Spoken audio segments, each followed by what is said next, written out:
Alright, what's going on, guys? Welcome back to the channel. Welcome to another Warriors Abyss ranking slash tip video for those who need it, for those who are trying to do their best in Warriors Abyss. It's a whole bunch of fun, so we got a whole bunch of content for it. Starting off at the bottom, we're jumping straight into the rankings. I'm just ranking from worst to best, in my opinion. They can be interchanged depending on your run and what you need at the time. Starting off the bottom for me, this is actually one that I've never used, so I don't even have it unlocked. I guess I should use it just to make my collection pretty.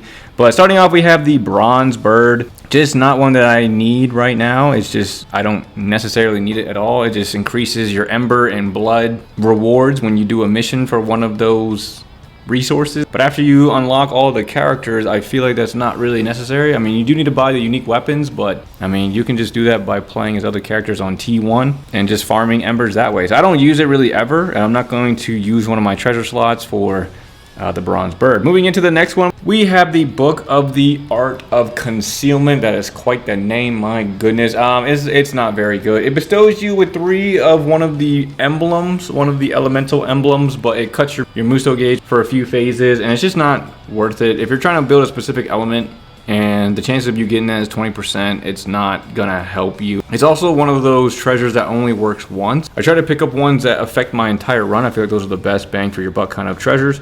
And this is, for me, is just it's just a gamble, and it's just not a good one in my opinion. Right after that, we have its cousin, which is the 6 secret teachings. It's the exact same thing except for the other emblems, which is the non-elemental ones. It's a little bit better just because 3 of any of those is better than 3 of the random element that you don't need. This one cuts away your assemble gauge charge for a few phases, which is not a good trade-off at all. Moving into the next one, we have the Imperial Seal. Now, I will use this one if I'm playing on like Transversal 1, or if I feel like it's really easy on Transversal 2 and I'm just wanting to farm some more embers to pick up some more unique weapons. But other than that, on a real run where I'm trying to complete one at the higher levels, I will never pick this one up. It's just not something that I need. I'm not going to use it unless I'm farming embers. And after that, we have the Ranja Argerwood. Did I say that right? My goodness. Anyway, we have the ability of making danger zones stop appearing for 10 phases, and then again increasing the amount of karma ember that you can acquire by 50%, which again is great. It's similar to the Imperial Seal, except it doesn't have anything bad about it. It actually removes danger zones and it increases the number of embers you get. So it is much better by nature, and that's why it's above the Imperial Seal. Next up, we have the compass. It's definitely one of the worst treasures in my opinion. It allows you to have more portals only if you don't take damage. Like if it didn't have the only take damage thing, I think it would be much higher. It also increases your XP acquisition, but other than that, the compass for me is a gamble, and I just don't feel it necessary to take up one of my treasure slots. After the compass, we have the Bow of Yuji.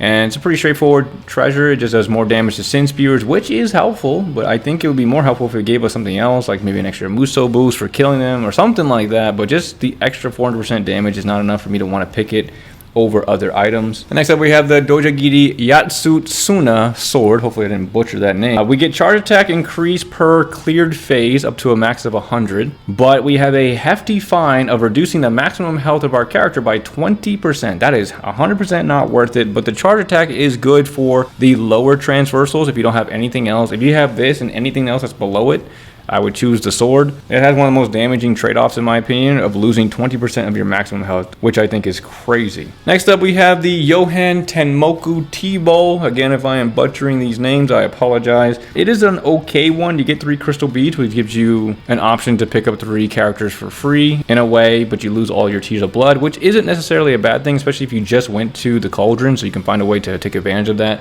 But I just don't like the fact that it's not a persistent treasure. It's a one-time use. You get your 3 beads, you get your 3 characters, and then you move on. So for me, it's not the most useful thing, but if you're like right after Tamahami and you don't have anything else besides this T-Bowl and some of the other ones that we already mentioned, then maybe go for the T-Bowl if you're trying to really iron out your build. But even with the beads, there's no guarantee you're going to get what you want. So it's definitely a bit of a gamble as well. Right after that, we have the Hashibi Disc, which I feel like is a much better version of it. You get 30 re-roll chances, so whatever you get, maybe it's not the emblem that you want, but it's an element that you need. You can re-roll to try to get that 1 or 2 elemental character who's still in that pool of characters. Then I can see this being useful, as you can re-roll a bunch of times to try and get them. Next up, we have the Golden Armor, pretty standard one. You just get an increase to your maximum health of 30%, which is pretty good. It just doesn't have anything else, so it's an average one. It's one I will get if I don't have anything else to choose from. That one and the Hashibi Disc, I would probably put on an even level. It just depends on what I need in that moment. If I don't really need any more to my build, if I'm not looking for something specific,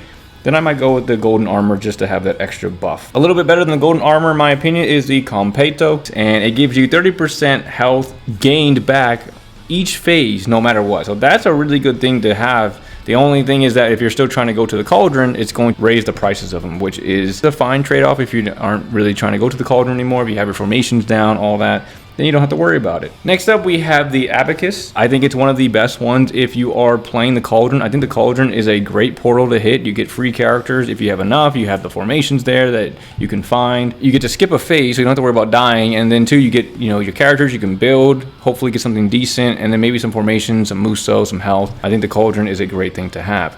Coming in number 10, we have the horse duo, Red Hair and Matsukaze. So if you are specifically looking to cool down a specific slot because you like to use that slot, whether it's slot 3 or slot 4 or slot 2, then you can pick up one of the horses. That way it almost always has those characters available and you can take advantage of their tactics and do tons of damage depending on who you put in that slot. Coming in number 9, we have the Green Bag Book. I think this is a really good one because it affects all health recovery rate from all sources. This is the one you get when I think it's the defense one, the strength one. I could be wrong, I forget which one it is, but when you do a certain amount of hits, I think it's 800, you get a percentage, like 1 or 2% health back per 800 hits. And if you have this 50% thing, then you get 4% back. Same thing with the 8 gates gold formation. You're healing, and I think maybe the normal is like 3, and then you get 5 instead of that 3. It all adds up. I think the Green Bag Book is a healthy trade-off for losing only 10% of your maximum health for 50% recovery. And if you haven't picked up the vessel, which we'll talk about in a little bit, then you can still pick up peaches to recover that health that you lost. Coming in number 8, we have the tea caddy, which increases your ability to pick people, which is great. It allows you to hopefully capture the people you need for your build, and it gives you more tears of blood that you can spend at the cauldron. I think it's a great one. If you are at a spot where you have a choice between the tea caddy and the Green Bag Book, it just depends on how far you're in.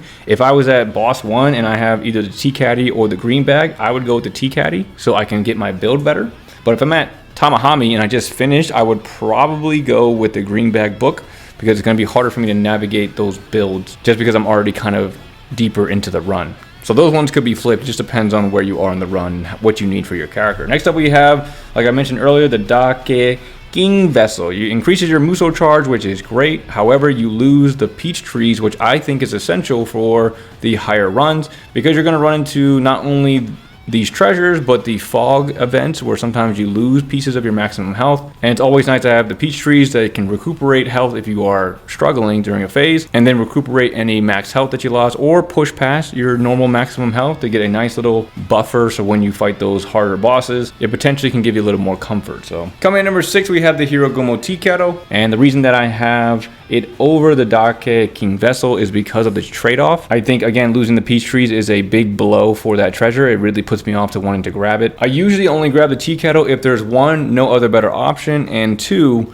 if I'm doing a flame build. If I'm doing a flame build or a character that has an ability that gives him more attack bonus or defense bonus or something around characters who are burned, then I will grab the tea kettle as it will activate those abilities. Only if I'm building a certain way or if I have no other option, I think the tea kettle is a great one. And again, you only lose 10% of your maximum health, which is not that bad of a trade-off. Next up, coming in number 5, we have the Cherry Blossom Armor. It is a great item. It was one of the T5 runs that I had that I failed. Not because I had this treasure, but I picked it up and I felt the difference of the defensive buff that I got from it versus not having it in my successful one, where the bosses were doing 80 to 100 damage versus the 40 to 60 damage. By picking up this Cherry Blossom Armor and getting an increase in my defense by 100% at the cost of my speed. I don't like losing my speed, but the defensive buff that I felt from it was very useful for those higher levels and just puts you in a better position so that way you're not getting killed in a couple hits. Next up, coming at number 4, we have the Mirror of Four Beasts. I think it is the better version of the vessel. You get the Assemble charge, which is much stronger in my opinion than the Muso, but you have the trade-off of losing the King's Cauldron. So if you're at Tamahami and this is in the group, I would probably grab it just because I'm towards the end of my build.